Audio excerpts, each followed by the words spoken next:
विशाखा का emotional drama.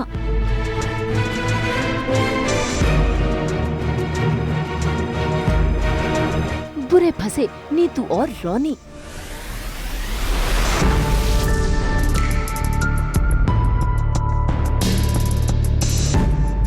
मल्ला का खेल।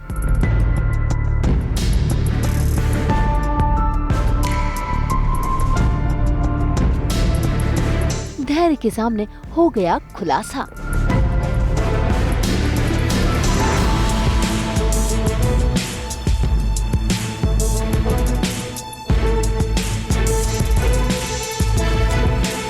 कलर्स के सीरियल मन्नत में मल्ला और विशाखा ने मिलकर खेल खेला है, जहां पर मल्ला सबूत इकट्ठा करना चाहती है और उसी के कहने पर आज विशाखा ने लाल रंग का जूस पी लिया है और पहुंच गई है नीतू और रोनी के सामने करने नकली ड्रामा।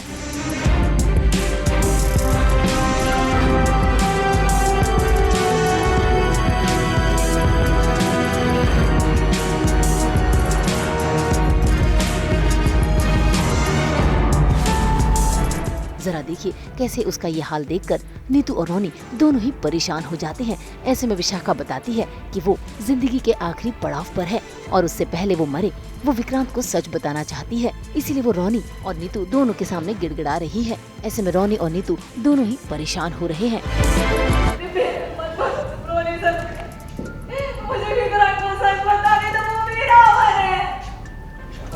ये सब कोई सुन लेगा और वैसे भी तुम्हारी तबीयत ठीक नहीं है।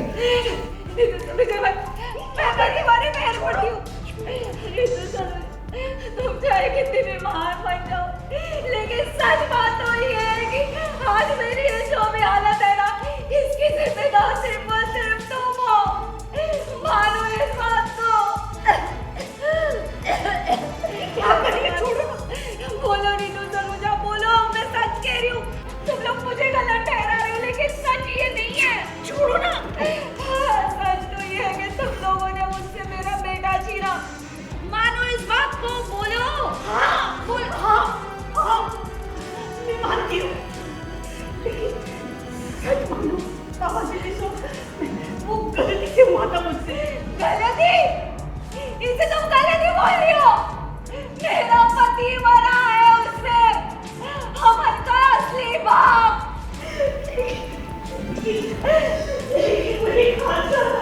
हमने ये प्लान किया है, विशाखा और मल्लिका ने मिलकर ये प्लान किया है कि नीतू आंटी का कन्फेशन हो जाए, जिसमें वो खुद बता रही हैं कि विक्रांत को मैंने पैसों से ख़रीदा है, विक्रांत की जो रियल डैड हैं उसका एक्सीडेंट नीतू आंटी से हुआ है। और ये बात वो लोग खुद तो बताना चाह रहे हैं क्योंकि अभी उनके पास ऑप्शन नहीं है, लेकिन मैं ये मौका अपने हाथों से जाने नहीं देना चाहती, तो इसीलिए मैंने ऐसा एक प्लान एग्जीक्यूट किया है कि मैं वीडियो रिकॉर्ड करूं, विशाखा उनको पोक करे, कन्फेस कराए और नीतू आंटी कन्फेस कर देती है और मेरे हाथ में पुख्ता सबूत आ चुका है और अभी मैं सीधा विक्रांत के पास जाके बॉम्ब फोड़ने वाली हूँ। भाई मल्ला और विशाखा जो चाहते थे वो पूरा होने जा रहा है क्योंकि नीतू ने कबूल कर लिया है। इतना ही नहीं, नीतू तो माफी भी मांग रही है क्योंकि उसने वो जानबूझकर नहीं किया था। लेकिन ऐसे में विशाखा उसे और भड़काने की कोशिश कर रही है ताकि उसे और भी सबूत मिल सके, लेकिन वो भड़काना उस पर भारी पड़ गया क्योंकि रोनी उस पर नाराज हो रहा है और नीतू उसका तो गुस्से का ज्वालामुखी फूट पड़ा है, वो भी विशाखा पर। हम क्रिमिनल्स नहीं है विशाखा। अच्छा, मतलब मेरे पति की जान की कीमत लगाई तुमने, मेरे परिवार के भविष्य की कीमत लगाई तुमने। क्या ये सही था? लेकिन तुमने अपना बेटा बेचा था हमें। मैंने कुछ नहीं किया। तुम्हारी हिम्मत कैसे हुई ऐसा बोलने की? मैं अस्पताल में जख्मी हालत में पड़ी हुई थी, चोट लगी थी मुझे, तुम्हारी कहाँ से टक्कर मुझे लगी थी। भूल गई तुम? हाँ, नहीं, कैसे याद रहेगा? तुम्हारा काम तो आसान हो गया ना, तुम्हें तो मिल गया जो तुम्हें चाहिए था, मेरा बेटा। मेरा विक्रांत छीन लिया तुम दोनों ने मुझसे और उससे झूठी पहचान दी, झूठा प्यार दिखाया। खबरदार, अगर हमारे प्यार को झूठा कहा तुमने तो बहुत प्यार करते हैं तुमसे ज्यादा। और रही पहचान बात कर रही हो तुम? हाँ? तुम थी क्या? तुम्हारी क्या पहचान थी? हाँ? औकात थी तुम्हारी उसे पालने की? हमने उसे पाला। तुम पाल सकती थी उसे ऐसा? कितनी अच्छी परवरिश थी उसे हमने। तुम्हारी सास ने विक्रांत के बदले पैसे लिए थे हमसे, लेकिन हमने उसे हमारा बेटा समझ के उसे बहुत अच्छी परवरिश की। कितना बड़ा बिजनेसमैन बन गया है वो। कहां से कहां पहुंच गई है उसकी जिंदगी। कर पाती तुम? बोलो। देखा तुमने अपनी बीवी को? कितनी एहसान फरामोश है ये घमंडी औरत है ये। क्या कहा? नहीं घमंडी तो तुम क्या हो? क्या हो तुम? एक लाज की औरत हो। और सच कहूं विशाखा, तुम मेरे विक्रांत की मां बनने लायक थी नहीं। मैं उसकी मां बनने की काबिल थी। तभी बाबा जी ने उस हादसे के जरिए उसे मुझसे मिलाया और मेरे पास भेज दिया उसे। उससे गलती हो गई कि मैं तुम्हारा दूसरा बेटा साथ में लेकर नहीं आई। इरादा तो है प्लानिंग तो यही है कि मैं उन लोगों के बताने से पहले मैं जाके विक्रांत को बता दूंगी, क्योंकि मेरे फ़ोन में वीडियो रिकॉर्ड हो चुकी है। वो पूरी प्लानिंग के साथ में आई है विशाखा, और मल्ला हमारा कन्फेस रिकॉर्ड कर रही है क्योंकि उन दोनों की प्लानिंग है ये। और वो जो चाह रहे थे कि हम ये बोलें, सारा कन्फेशन करें, वो सब हम कर रहे हैं और उनके जाल में फंस जाते हैं।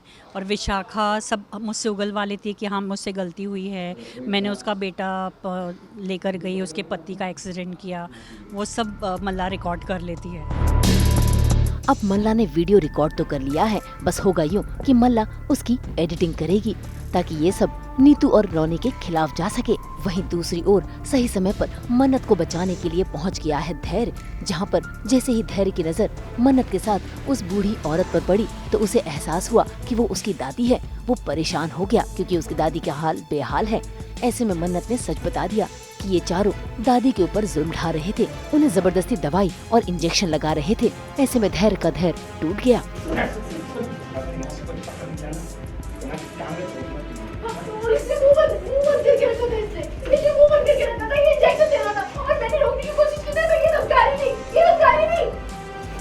पूरी जिंदगी ना तुम जेल में सड़ोगे। क्या किया तुमने दादी के साथ? क्या किया तुमने दादी के साथ? क्या किया? हाँ? बुलाओ लेडी कांस्टेबल को बुलाइए। क्या किया तुम लोगों ने? क्या किया तुमने दादी के साथ? हाँ? मैं बताती हूँ सर, ये सब हमने विशाखा जी के कहने पे किया था। किसके कहने पे? विशाखा जी। किसके कहने पे? मेरी माँ के कहने पे? ये तुमने मेरी माँ के कहने पे किया? हाँ? क्या किया तुमने मेरी माँ के कहने पे किया? सर, उनके कहने पे ये दवाई देते थे ताकि ये जल्दी मर जाए। अब वो इंजेक्शन दे, वो इंजेक्शन भी वही रखे।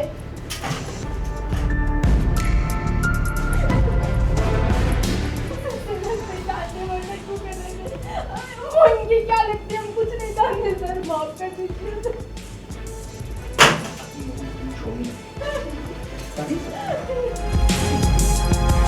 भाई धैर्य के सामने तो सच आ गया है कि उसकी माँ विशाखा किसी भी हद तक जा सकती है। ऐसे में देखना होगा कि कैसे धैर्य सही समय पर पहुंचकर विशाखा और मल्ला के प्लान को फेल करेगा। मुंबई से कैमरामैन संतोष के साथ ब्यूरो रिपोर्ट।